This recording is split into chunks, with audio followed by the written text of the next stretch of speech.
Welcome back to the Skits and Giggles podcast. I am Pascal, chief instigator of this show and your host.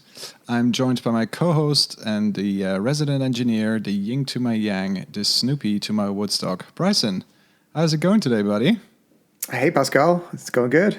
How about you? Yeah, not bad, not bad. Today we are joined by a guest that has been recommended by one of our former guests, and we're really excited to have Karin on to talk to us about mountain biking today. Karin, how is it going? Hey, hi guys, Pascal and Bryson. Thanks for having me. I'm good. Great. Thank you for joining us. And of course, also for doing this conversation in English. It means a lot to us. And yeah, we're looking forward to the conversation. But before we get to that, let's just briefly do our spiel with the social and where you guys can find more information about the Skits and Giggles podcast. We are currently most active on Instagram, where you guys can skid right into our DMs and follow along at Skits and Giggles. And you can find our website with all the relevant links and info under the URL skitsandgiggles.com. Also, if you guys like what we're doing and want to know what's up, just give us a follow on Spotify. Hit subscribe on Apple Podcasts or wherever else you listen to great podcasts. Finally, sharing episodes you enjoy on your socials or a heartfelt 5-star rating on your favorite platform goes a long way in helping us reach more people like you. Well, right on. Let's get back to Karin. Karin, to start with and maybe set the scene, why don't you tell us a little bit about what kind of mountain biker you are? Well, I'm the kind of mountain biker you'll find on trails all over Switzerland. I like fast, flowy, playful tracks with some technical sections. But I also like to ride in the park. Mostly jumping, so if there's a jump line, you will find me there. Very nice. Well, and I guess, how did you get into all that jumping and the technical flow stuff? How did you get into mountain biking?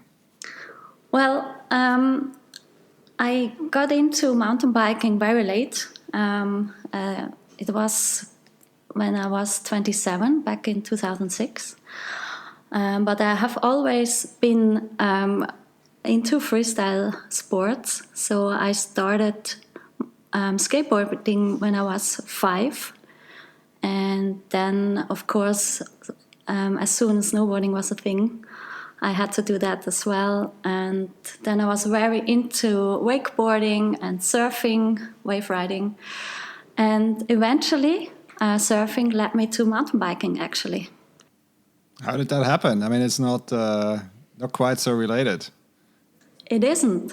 That's true. So as a surfer living in Switzerland, it was always hard to go on vacations, waiting for waves for about 2 weeks. And then once the swell is there, you have to go back. So at 25, I thought, well, just go on a year vacation trip and experience all the surfing stuff.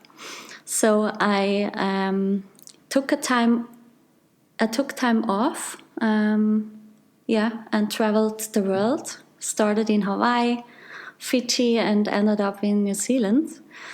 And when I got to New Zealand, it was winter time. It was like August, I guess, and it was very cold. The water was very, very cold, and my wetsuit wasn't thick enough. And in New Zealand especially, sports gear is so expensive. So I couldn't afford a thicker wetsuit. And so I decided to, just wait out the winter and go traveling around the islands. So I ended up in the South Island, and there was Queenstown, the famous action sport town in New Zealand, I would say.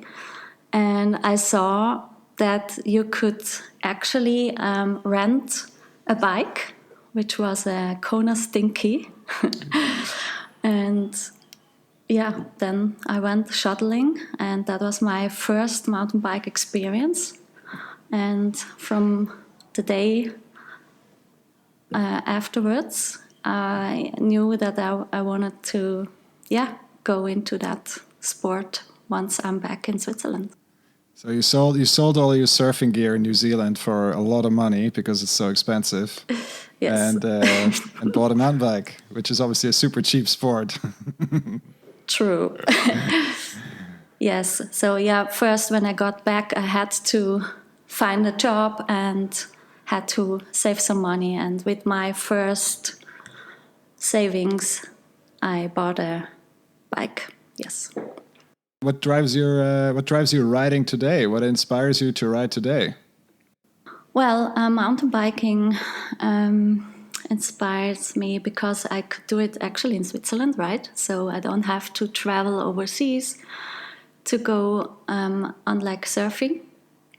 So that's something which I really like, that I can just go around Switzerland and experience the mountain on my bike. And yeah, Switzerland is like a mountain bike paradise, which is really cool. Then also the social stuff you get with mountain biking. It's more like the balance between social and antisocial. Sometimes I'm really social, but sometimes not. And mountain bike is a sport where you can just, if you're not that very social on a day, so you can just go by yourself and have good fun with yourself. And if you want to hang out with bike friends, you can team up with some and have a good day. That's pretty much what's the sport. Yeah, that's my favorite thing about the sport. What has been obviously you only got to mountain biking relatively late, as you say, in your life. But what has been the most rewarding experience so far in all of this? So yeah, it's actually the cool thing about mountain biking is it takes me to some beautiful places. I wouldn't go if I wouldn't do the sport, right? So I'm not much into hiking. So I will probably not go into the mountains if there wasn't a mountain bike. And then it's just experience you share with the friends while on the bike. It's just cool and fun thing to do with other people. Okay, and so yeah, of course, this is a podcast about mountain biking in Switzerland, and we like to explore kind of our own riding and where we like to ride and what the differences are in Switzerland, because that's, I believe, one of the most interesting aspects of the riding here in Switzerland is just how different it can be, right? I'm just curious, kind of what, and we will get to that later. You obviously travel a lot and you've come around quite a bit, so I was just wondering, before we get into that, kind of if you could talk a little bit about your riding in Switzerland and kind of what your favorite destinations are in Switzerland, and where you like riding the most. Well, the first 10 years out of my 15 years experience in mountain biking was mostly orientated in freeride downhill biking. So I was always in bike parks. And at that time, there weren't that many bike parks in Switzerland. So you would have go to Lac Blanc, which is in France, or Porto du Soleil, which is also mostly in France, Livigno in Italy. So I was very focusing on those kind of bike parks. And the last 5 years, I've been mostly riding trails with paddling. So especially in the winter time or this year around, in Switzerland you have to paddle up. And since we have those cool enduro bikes where you can ride down pretty awesome trails and also got the bike paddled up. So I paddle And then that's the thing which lets me to go at very different places, actually. Once you paddle up, there are so many interesting places. In the wintertime, I'm mostly in Ticino, in the south part of Switzerland. And especially this year, I found so many cool trails. I don't know if they are new or newer, but I didn't discover it.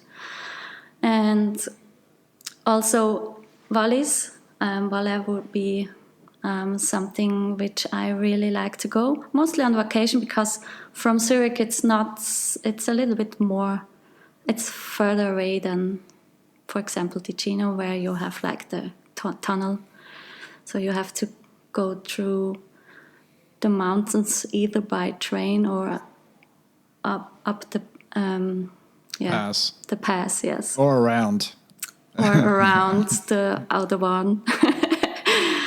So yeah, my favorite thing to ride would be Zermatt. A nice one.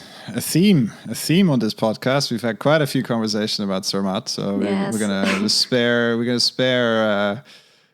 all the details. But there's not only if you're into racing, but also if you're into just casual trail riding and all that. So it's but as you say, Zermatt is not the easiest to get to. Just depending on where you are, but I think from where we are in Zurich, it's a bit of a trek to get to, but definitely worth the trip. I alluded to it before already. You're traveling quite a bit. I've obviously researched your persona a little bit ahead of our conversation today, and you're very present in the media about your lifestyle with let's say remote working, traveling, and combining that with your mountain biking. And so I wanted to talk a little bit about that. Maybe can you talk a little bit, just generally what you do as a career and how you manage your traveling with your career? Sure. Well, I studied interaction design, so I'm a designer focusing on the user's experience. So, designing interfaces, usability, and all that stuff.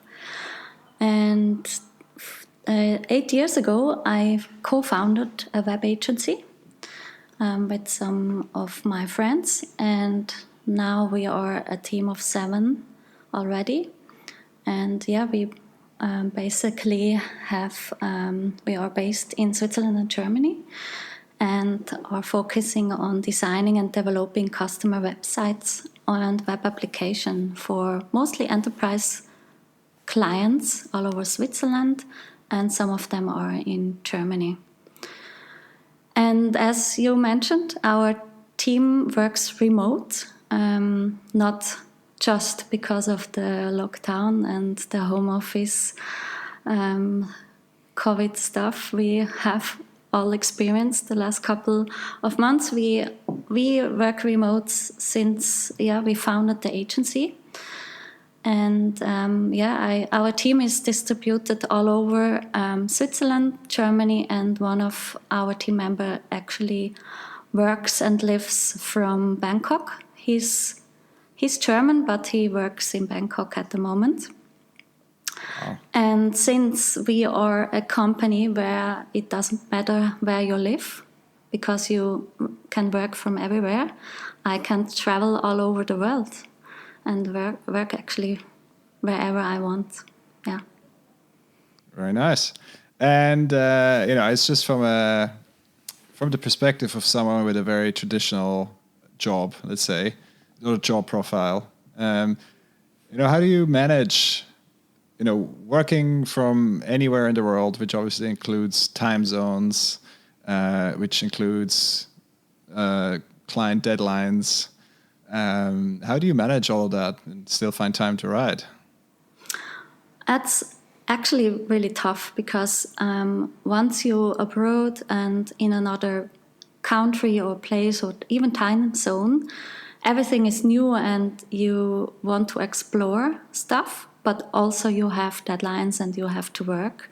So the balance is sometimes really tough, but also cool because once you are in a different time zone, there are some hours of the day where Switzerland and all our clients are not working or at sleep, and then you get a lot of time for writing, which is cool. So you basically work. Mostly, it depends on what time zone you are, but I try to have always 4 hours overlap with the team, and the rest can be a very productive working hours or writing. If you travel abroad and work remotely, I'm just curious, how long are your trips? Are you setting up, I don't know, I'm just saying a random location that no one would ever go to, right? So let's say Whistler. How long are you staying there? Are you then staying there for a couple of weeks? Are you staying there for a couple of months? Or how does that work? It depends. So so far, mostly it's just a couple of weeks combined with conferences. Sometimes business-related conferences. I have some talks and then I extend my trips. But I actually did a longer travel and work trip in 2014.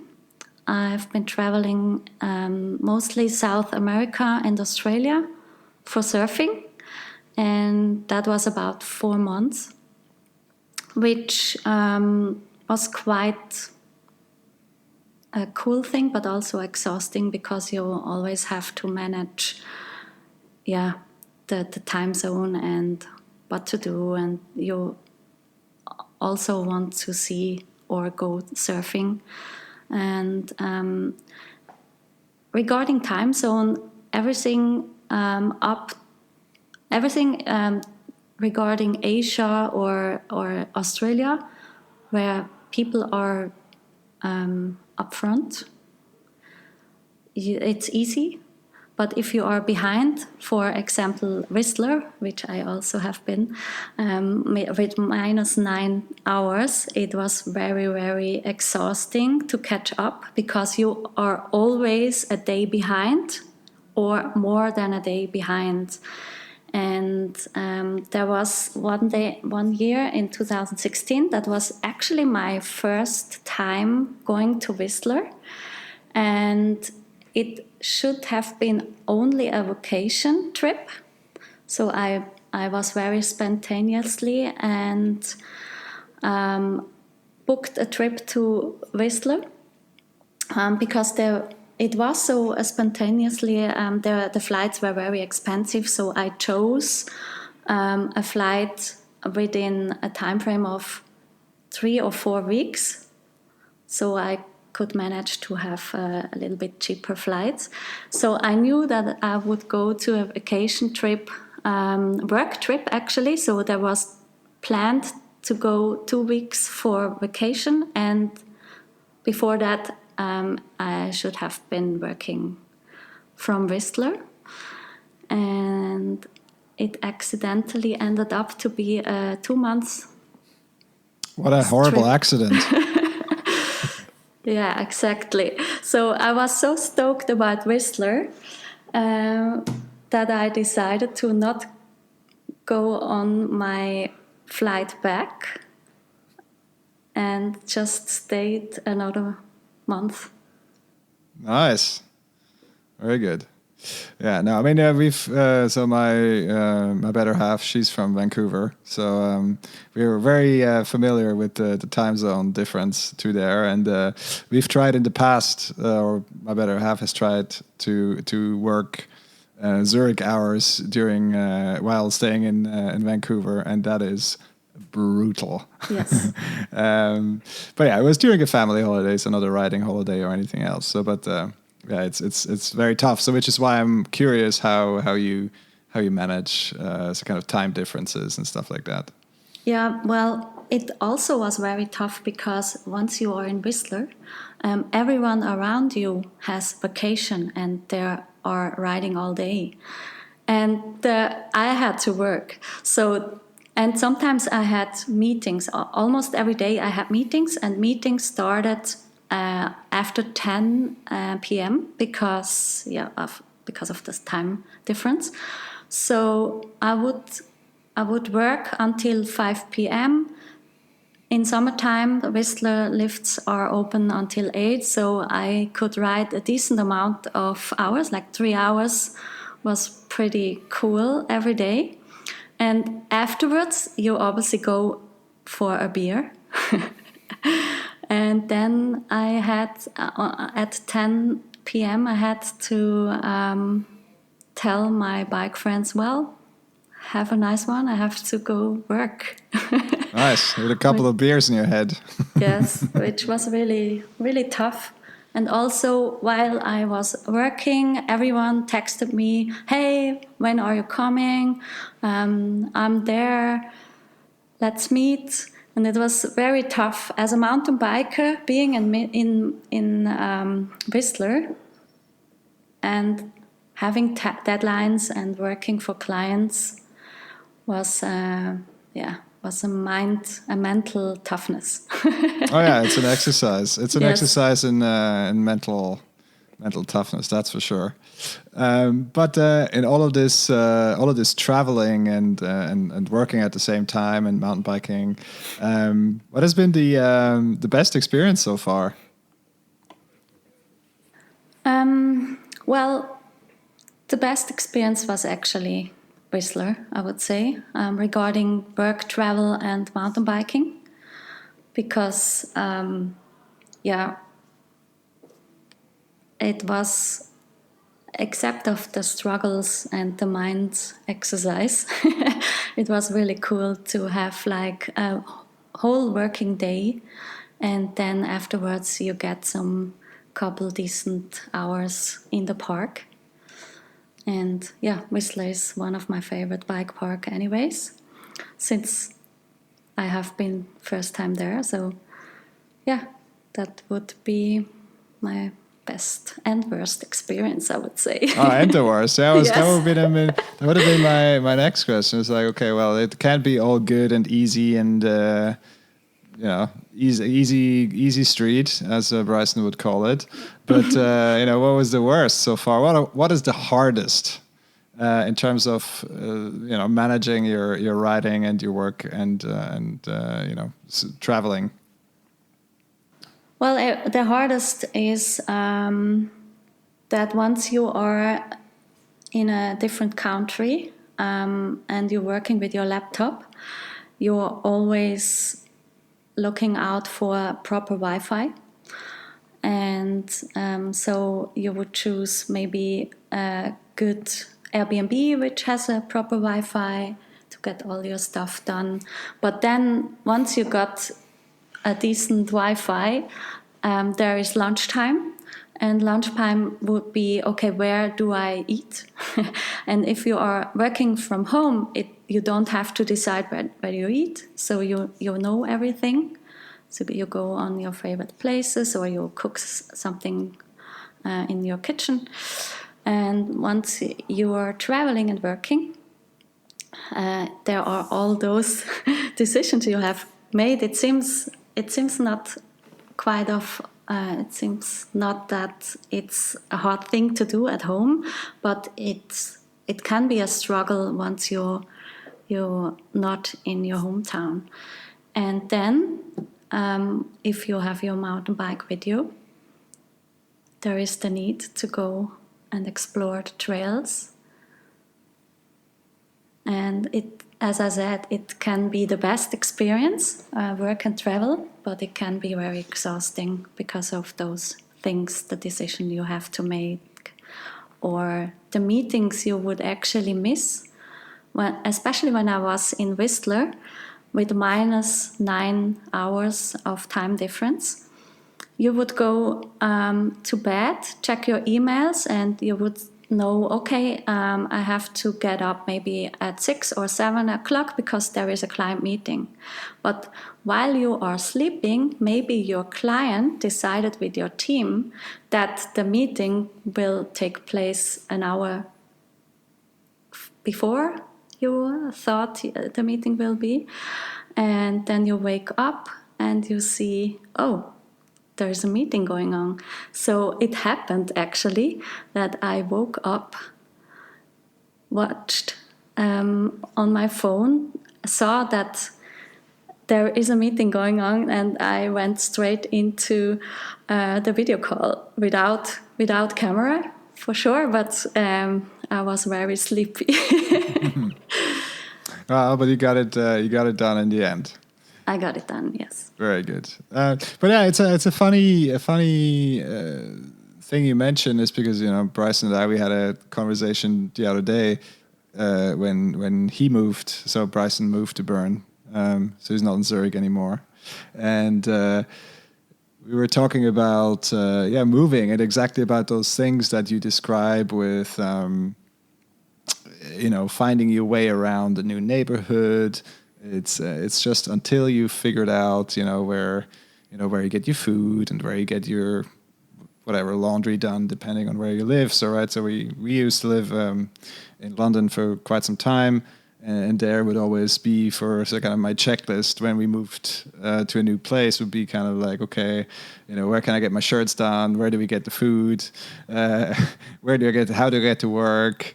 And stuff like that. And then as soon as you have figured out these kind of trivial things, then all of a sudden it's kind of like everything is fine. And then from then on you can start unpacking a bike and then start going for a ride again. So Karin, now that you're based back in Zurich, let's just say a scenario outside of the pandemic. What would be the main challenge you face in doing traveling trips while working? It depends. It depends where I would go to travel and work. Lately, I'm not exactly in the mood in travel and work that often. It has nothing to do with the actual situation and COVID, but it's just because if you are so long independent and you can travel and work from everywhere you want, like I did it like the last 8 years, you get tired and you want your structure. And especially with mountain biking, in summertime, I just want to be in Switzerland because I want to ride my bike. And if I go traveling, most of the time I don't take my bike with me because why would I? I have all my trails in Switzerland, so I don't have to go on a plane with my bike unless it's Whistler. So yeah, there is not much really struggles with work and travel lately, and at the moment it's more like my team, which is very distributed. Even my team members in Germany, we didn't see each other since summer 2019. So I feel the need to meet up again and have some in-person conversations and social interactions. So that's for our company and for our team. This is at the moment the biggest struggle. We are planning a get together in August, but then one team member from Bangkok he wouldn't be able to join, but at least we in Switzerland and those in Germany we could get together. So maybe we'll have to, if heaven allows, check back with you in another 8 years to see if you've already, accomplished every trail in Switzerland and now are kind of bored of Switzerland. Yes, maybe. Could be.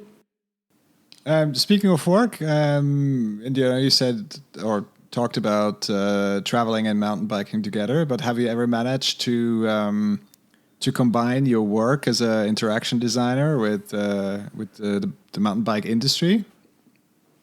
Yes, actually I have, which is really cool thing.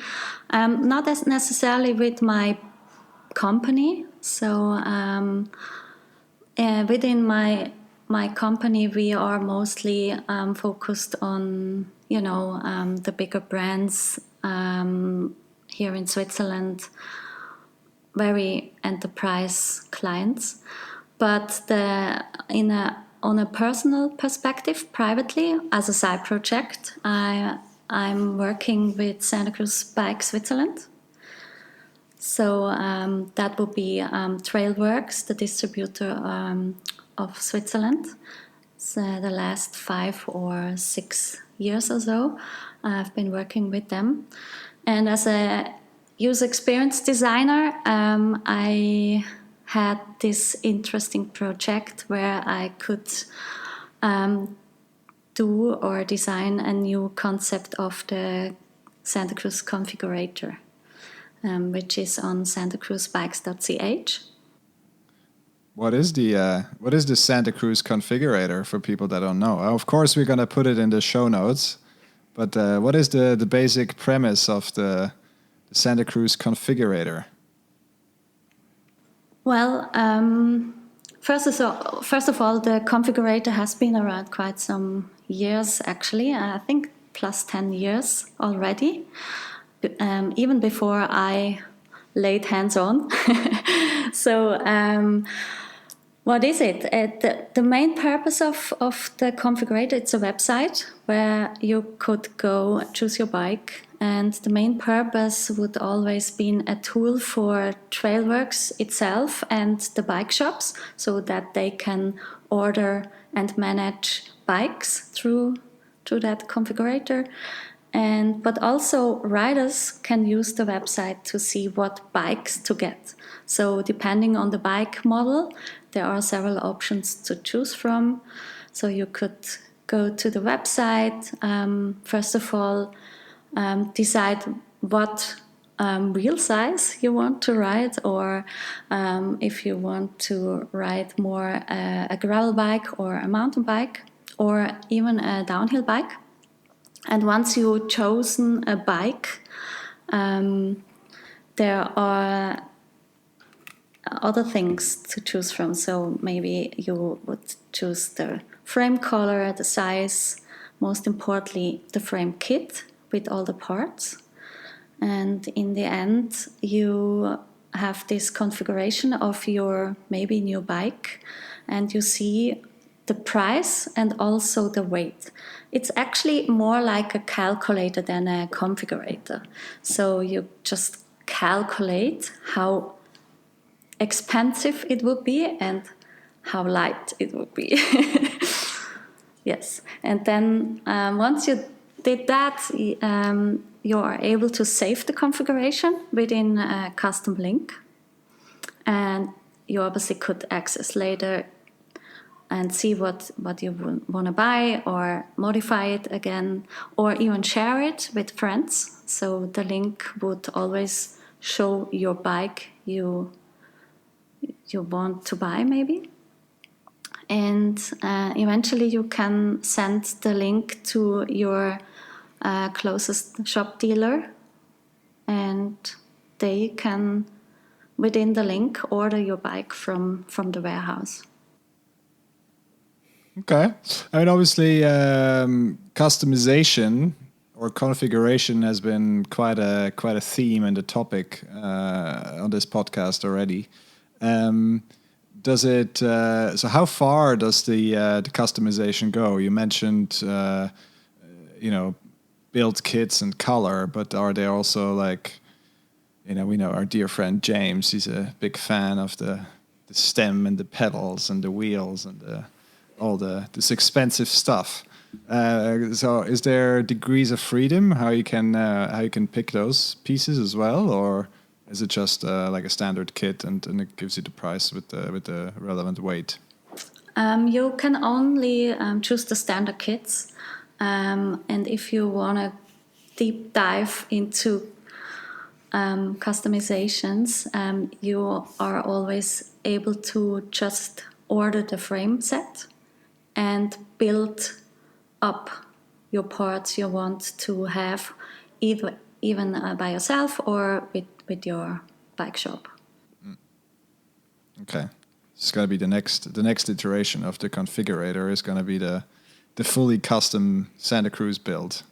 That would be nice, but I think it's not in the strategic form of the. Yeah, it's not possible because there are certain kits you get, and yeah, there is nothing else. Not much to change on that, Yes. unfortunately. Certainly not at this stage where you just need to buy whatever you can get. I think is the theme of 2021. That's for sure. True that. Is there any work that has followed on from this configurator with Santa Cruz? Are you doing any other work for them, or was that it? Yes, I'm primarily responsible for the whole website, actually, santacruzbikes.ch, which is only for the Swiss part. And also I'm managing the social media channels.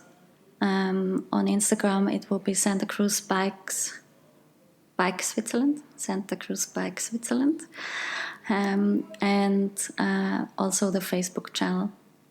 And so when you do social media, what does that include? Are you just posting nice pictures? We heard from James that backflips are apparently the big moneymaker on Instagram. Can you confirm, or is what do you see as the most important content that people put out these days? Well, on our channels, we are focusing primarily on the shop dealers, so to give them a platform. What I would post is like Happy New Bike Days, and you would see a rider with his new bike, and maybe hopefully the shop in the background. So that's the most picture I will post. And also, stories. So if we are focusing on the riders, there is mostly a story I do. And if there is someone who is doing a cool backflip, I definitely repost that. Yes. So if there are any listeners who are able to do a backflip with a Santa Cruz bike, on a Santa Cruz bike, you have to mention at Santa Cruz Bike Switzerland, and I will repost it. There you go. Backflips incoming. Yes. Okay. How has working with or for Santa Cruz influenced your own riding? Apart from probably riding their bikes. Yes. So, first of all, the past 5 or 6 years, I've been given access to very cool bikes, actually. So that has influenced that in my opinion, I ride the best bikes ever, which is only my opinion. And so that's a cool one. So I could either just test one or get it by myself. And also what would be probably the greatest experience to share was last year, was it? Yeah, January 2020. We at Trailworks were invited to a VIP launch at the headquarters in Santa Cruz, California. Oh, wow. For a whole week. So, and I was lucky enough to be one of them who could go. So we flew out there, and we experienced a whole week of cool riding. We got to know the whole warehouse, the headquarters, all. Yeah, maybe you saw the videos from the warehouse online on YouTube. We got to experience all that stuff, and that was really cool. And it was actually a VIP event for the pre-launch for the e-bike Heckler, which wasn't released yet, and so far nobody knew that there will be an e-bike from Santa Cruz. So I got to ride the e-bike 3 weeks before the world knew that there was something coming. Which Okay. was How was the experience. How was the experience? It was actually my first time riding an e-bike, which was cool to. Well, the first riding an e-bike on a Santa Cruz is always cool, and it was nice. There was just 3 hours because And then the battery ran out. yes. No, not on my bike actually, because I didn't need it to boost that much. But it was 3 hours. We could ride in the backyard of Santa Cruz, the Santa Cruz trails in California, and it was exciting because we had to hide the bikes because nobody could see it, so we had to avoid people. And also the brand was taped, so from a distance you wouldn't see that it would be a Santa Cruz bike. So weird. There's like these prototype bikes with covered up decals riding in Santa Cruz close to factory. So weird. What could that be? Yes. Yeah. That was my first and last time I rode an e-bike, actually. Yes. Why didn't you pick one up while you were in Switzerland? Seems like the perfect place to ride one. Yes, it is. I'm not quite there yet. I have my own policy, which I only get an e-bike once I'm 50, 50 years old. That's in 8 years. So I have to wait a little bit. I don't know if I could hold on to that, but yeah, my idea is that once you get an e-bike, I don't know if it's true, but then it's hard to get back to a normal bike because pedaling is always easier with a motor, right? I don't know if you guys are owning one. Not currently. Not currently. However, there is, of course, e-bikes have been around for quite some time now. And I've been following the literature a little bit. And there's, of course, now some exercise science papers coming out investigating actually what is the difference between an acoustic mountain bike ride and an electric mountain bike ride. And they found out that there is actually not that much difference. So if you have 90 minutes, 2 hours to ride, and you go out on your acoustic bike, then you ride however far your legs will take you and your heart takes you and all that. And the funny thing is, they found out that with the e-bike, you're just riding further and you're riding more elevation, but in terms of the cardiovascular stress or like the fitness benefit that you actually want, the differences are pretty minimal, if not negligible. Mm-hmm. So yeah, my personal view is, and I've been pretty transparent about it, I personally don't have an e-bike. I'm currently not interested in one, but I still think that within 3 to 5 years we'll all be riding a bike with a motor, one way or the other.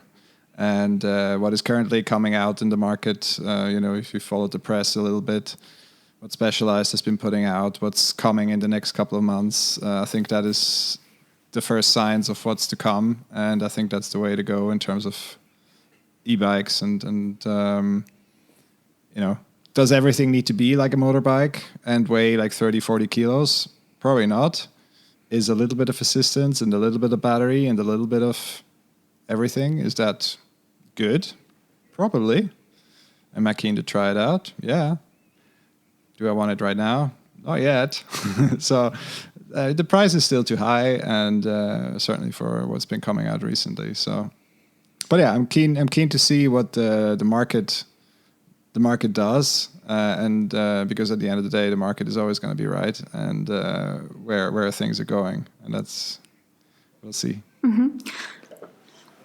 Yeah, for myself, being the hipster I am, or self-proclaimed anti-trend surfer, I've actually reverted back to riding vintage 26-inch wheels, and I'm not joking. I think we've discussed it off the air, and yeah, actually, it's a nice ride. It's nostalgic. It's cool to find all these old parts and do a little bit of reminiscing and research. So I'm exploring that kind of side of mountain biking, which is really interesting. However, as a technologist and someone who's just generally interested in tech as well, I do follow the whole idea of e-bikes and how they're working in our society, and how we probably all will be riding one eventually. And it's for the better in some cases. I really believe that. But it really took Santa Cruz quite a while to come out with an e-bike. Well, I think currently Santa Cruz has really hit the nail on the head with the Heckler and now the Bullet. I think they're cool machines.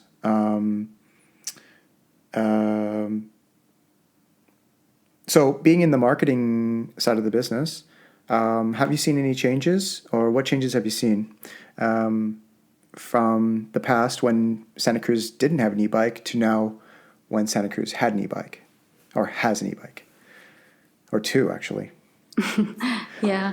There are not that many changes, actually. I was really curious before the launch, and I didn't know how people would react. And for sure, some people did react very positively, but there are also haters. Some of my friends as well hit me up and were very disappointed of the brand because there is an e-bike now. But we didn't really see much of a change. People are buying e-bikes, both of them. The Heckler went really good. The Bullet is, I think, sold out since a couple months. And people buy it. And, for good reason. Yeah, and there are really good bikes. So the Heckler is based on the Bronson, and the Bronson is the most popular bike from Santa Cruz, I would say, in this range. And as I rode it by myself, it was really, really actually feeling like a Bronson, despite the heaviness. But from the riding perspective, it felt as much as a Bronson, and it's very agile, and that's what they wanted to achieve, that an e-bike should be a really cool bike and an agile bike the riding experience is cool, and I would say they achieved that. One perspective of yours I'm really interested in is obviously Santa Cruz. It's been around for a while. Certainly here in Switzerland, it's a bit of a bro brand in my personal view. But I'm just curious to know how you yourself as a woman see yourself fitting in or not into that brand spectrum. Well, me as a girl rider, I think I fit in pretty good within the Santa Cruz brand. I feel very comfortable around pro stuff.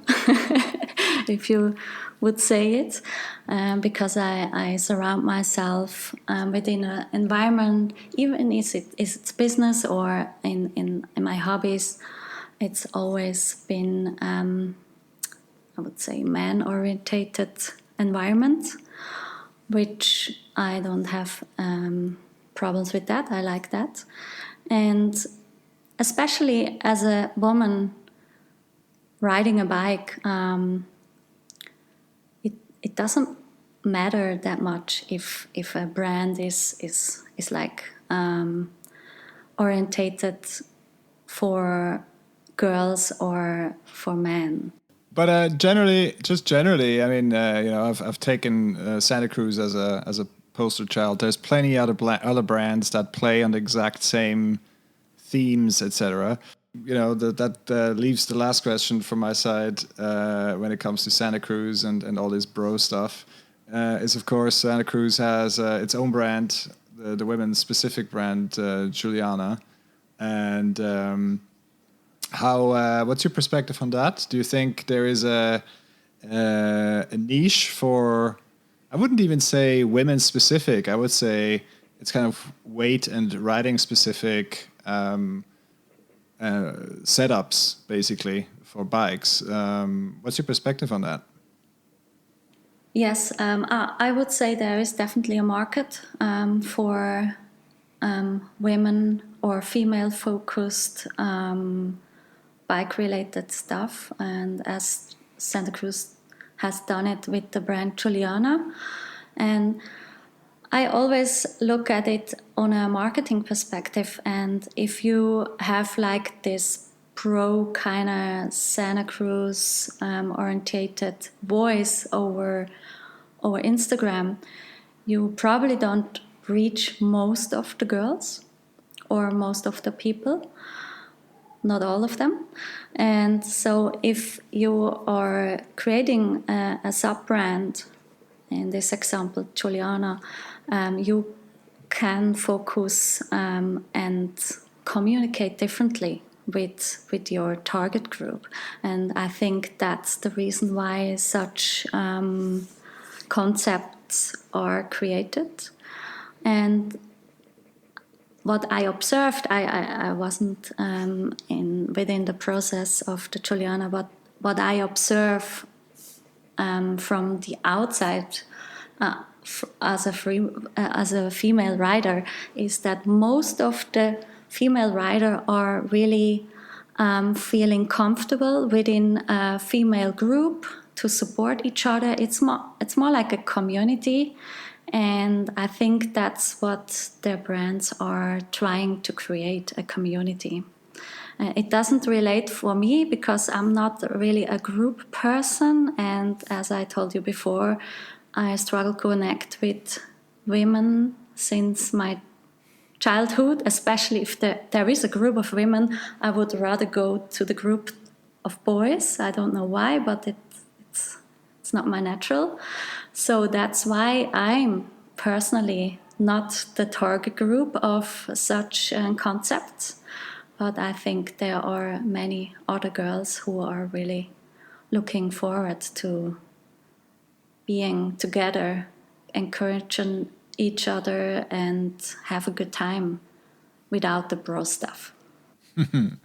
Well, again, I'm not saying it's not only bad. I mean, it's just a cultural subculture, let's say. I'm not, we've all seen it, we've all done it to some extent, and I think it's good if people and riders, including myself and Bryson, have the radar for when you do you yourself do stuff like that, especially when you're riding in mixed groups or groups of mixed abilities and stuff like that. So it's kind of it's good to have the wherewithal and the radar and the things you need to look out for when you do bro stuff. Yes. Bryson? Yeah, in contrast, I am a personality who is or who has an appetite for group riding. And I've been on many group rides. I even used to take part in guiding them at some point. And I have been on some rides willingly where it was like very heavily woman tilted in terms of the men to women ratio. And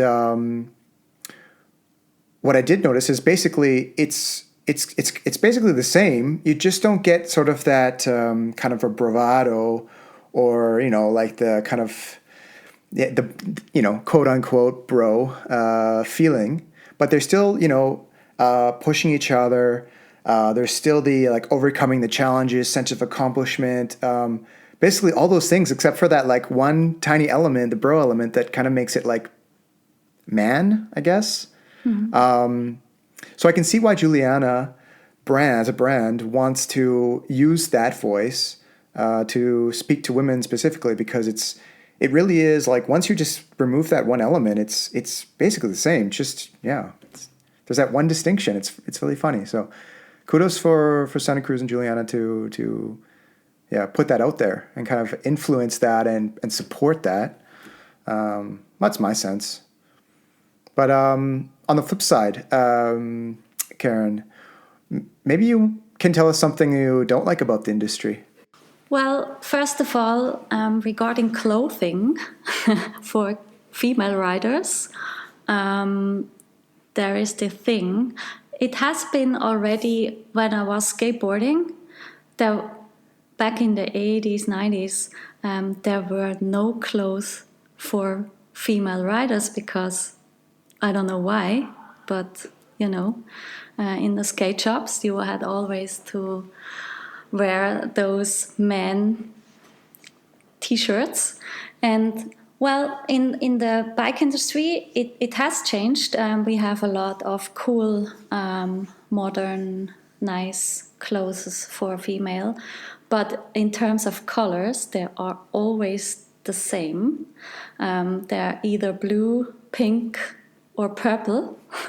I don't know if you noticed, but if you want to have 5'10" with a female cut, you have like the opportunity to get the blue one or the pink one and nothing else. And why is that? So why is that? I want to have the same color as a female rider, as my pro biker friends are wearing.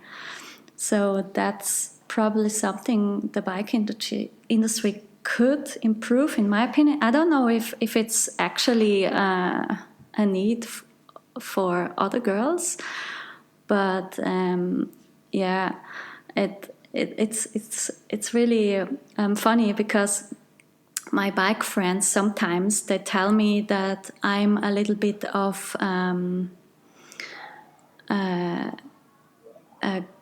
a tussie. I don't know how to pronounce that in English. A bike tussie, because my clothes are always matching with each other. And what I am observing is that as a girl rider, you have only the opportunity to buy certain clothes, and they are always the same color. So that's why it always looks matched. Clothes. Yeah, it looks matched. So you either. My helmet at the moment is black and purple, and there is a lot of blue also in my backpack and in the trousers. There is not that many colors to choose from, and I think that has to change. In which way? Just treat everyone the same. Okay. So you have the same colors, woman cut and a man cut. Yeah. Or neutral colors. Black is always a good thing to go. And black is fast. Black is fast. Yes. And what else? I would really like to see more female in trail building, actually.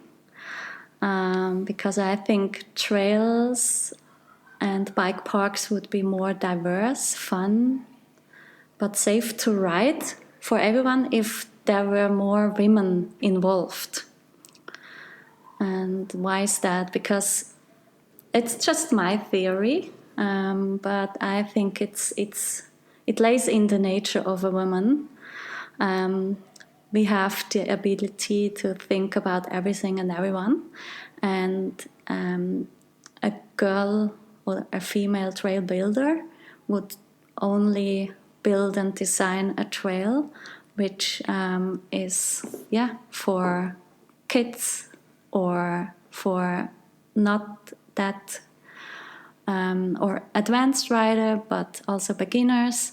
I think it's easier for a girl to imagine who would actually ride the trail and what has to be done as a safety reason. I think a man is always focusing on the challenges, maybe. Not everyone, that's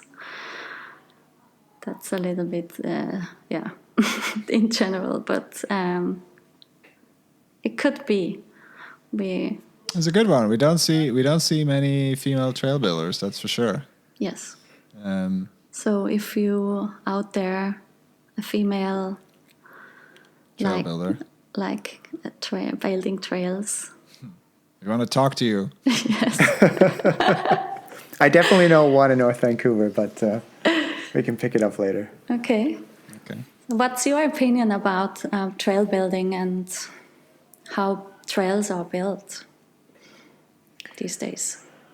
I've participated in some trail days, and I've gained a little bit of understanding. I don't have a whole lot. I'm not really trained at all, but one thing that I really agree with is that they make trails sustainable, so that they are hard to wear down in these high traffic or sort of like high consequent places where you can really wear out the trail. They purposely use the correct soil and erosion techniques or water, ducting techniques so that you can really get the most use out of the trail. And it really comes down to like a science. So I'm really on board with that whole idea. And I'm also on board with people not braiding. I guess just in general, I liked having good trails. I want to make sure they stay around for a long time. But, it's a big can of worms. There's the whole land access topic and the sharing topic with other trail users. So, basically I want everyone to get along. How about you, Pascal? Yeah, I mean, obviously echoing your comments on sustainability. I'm a 4-season rider. I like to have trails that are rideable of 4 seasons. We're relatively lucky here in Zurich. There's a couple of options that you can ride, pretty much year round without destroying too much. I think there is, certainly here in Switzerland, there's enormous scope for establishing institutional trail management. So yes, we have Zurich Trails here. There's a couple of places in the Grisons specifically that do an incredibly well job with institutionalized trail crews. Obviously, talking my own book, I'm a big fan of Davos, and I think Davos is doing one of the best jobs that I've seen in Switzerland in terms of the trail management. It's an enormous area that they have to cover, and they have 5 full-time equivalents that are looking after trails during the season.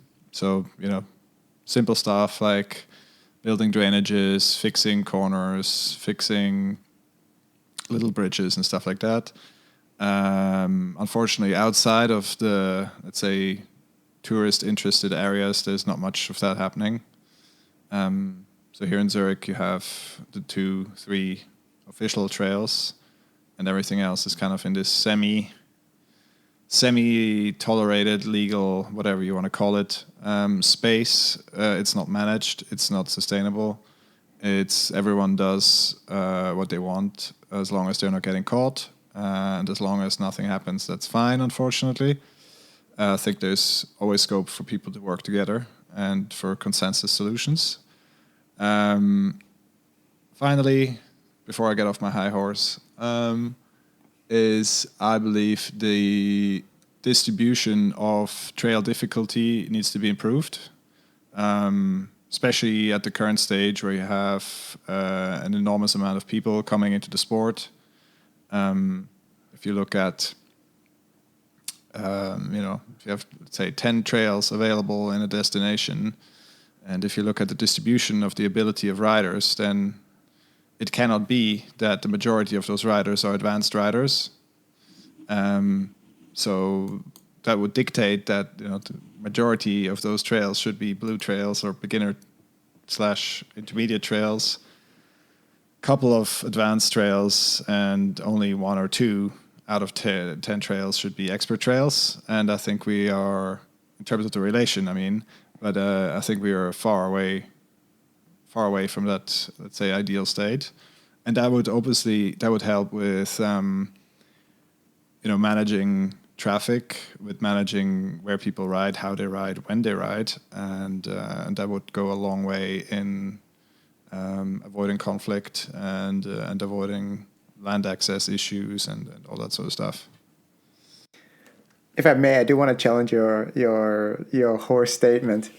Like one of the reasons you don't see these rogue trails being built as blue or green, as you would call, like easy or whatever for beginner, is because they're making these trails under their own consequence. If they get caught, they could be fined or worse.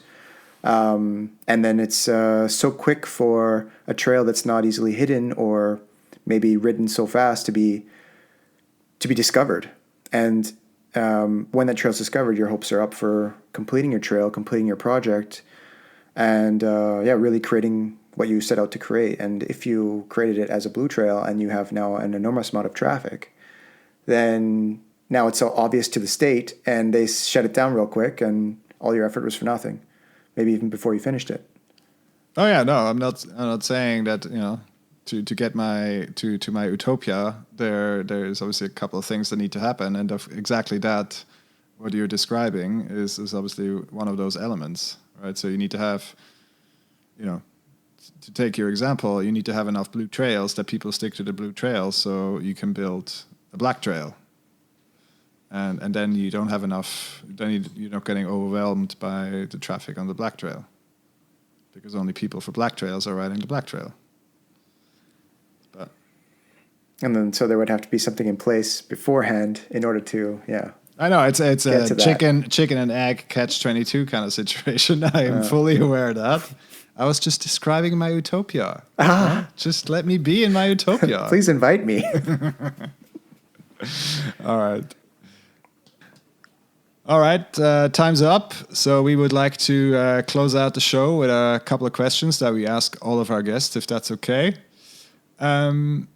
To get started, why don't you tell us a little bit about that first bike that got you really stoked on riding?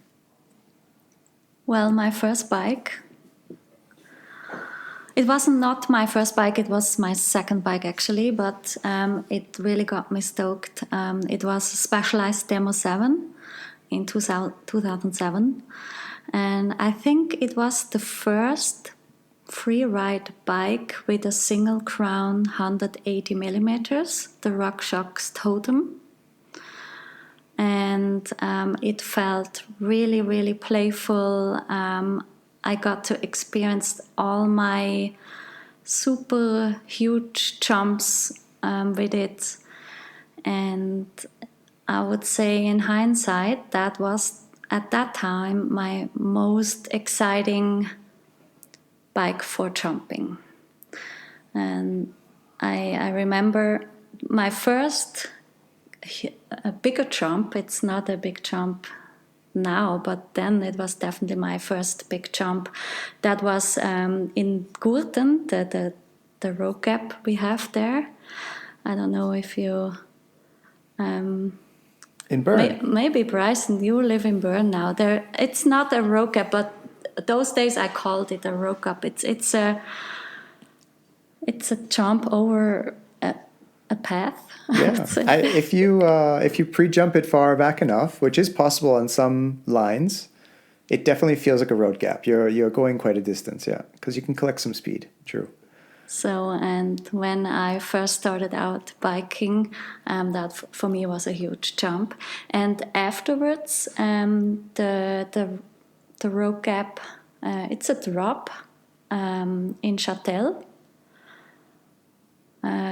The one you would see beneath the lift. I don't know which one, how it is called, but it was a huge drop over a decent gap. Maybe I counted 10 meters long, and I think 3 or 2.5 meters high. And I jumped that one with this cool Specialized Demo 7. Pretty much in my first season of mountain biking. Oh, wow. It was Rad. pretty cool, yes. Rad. Yeah. Wow. And That's also I got it from Trail Devils, which is our Swiss market website. And I was really lucky because there was a guy who bought it, but as he waited for the bike, he had an injury. And afterwards, he decided not to ride big bikes anymore. So he got it and sold it. And I got a really good price of it. So yeah, that's nice. the Those are best bike bikes. I ever had. Exactly, the best bike. Where is it today? Today, actually, this season, I have to have my bikes within the season. I'm riding mostly my trail bike, which is Santa Cruz Talboy, a short trail bike, 29-inch wheel size. And I tuned it a little bit. I uplifted the fork from 130 millimeters to 140, so it feels like more like, yeah, it feels better downhill. And also I modified the rear shock, which is a Cane Creek coil tuned by Akira. Akira is like the Swiss tuning Suspension god. suspension, yeah. And that this way it feels really, really cool. That's my trail bike. And for bike park, I always ride a Nomad. Currently the latest version, Nomad 5.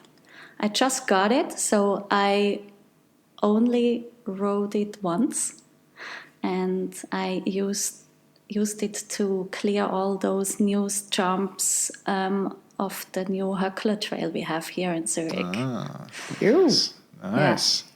Yes. Very good. All right. Well, next one. Imagine you are Harriet Schedini and you're a bike magician extraordinaire, and you can make riding a bike more awesome for anyone by the stroke of a magic dropper post. What would you do? So since I'm really into jumping with the bike, I think this is, in my opinion, the most exciting thing, and I think everyone should have that experience. So I would choose to give those skills and courage to jump the bike properly. Yes. Good. I'll sign up for that. Okay. Bryson? Since you've traveled a vast majority of the world and ridden many, many trails around as well, if you could pick a perfect corner to create the perfect skid, how would it go? So yeah. And where would it be? Okay. It would be somewhere in Switzerland, especially since I like to ride in wet conditions. It should be a single track, a wet single track with a little bit of wet dirt, some wet roots and rocks. It could be Ticino. It's always good to slide and skid over rocks there. So that would be my perfect skid to just balance your bike through a wet single track. Okay. Mud spraying, rocks flying, the whole deal. Yes. Not too Nice. muddy though. Not Yeah. too muddy. Just the right amount. Yes. Nice. We like it. Well, Karin, thanks again for your time today and for sitting down with us tonight. This was really, really cool. If listeners have any questions or want to learn more about you and find out what you're up to, where you are at any given point in time, how can they find you? Well, it depends. If it's business related and you want to have a website, you can email me at karin@required.ch.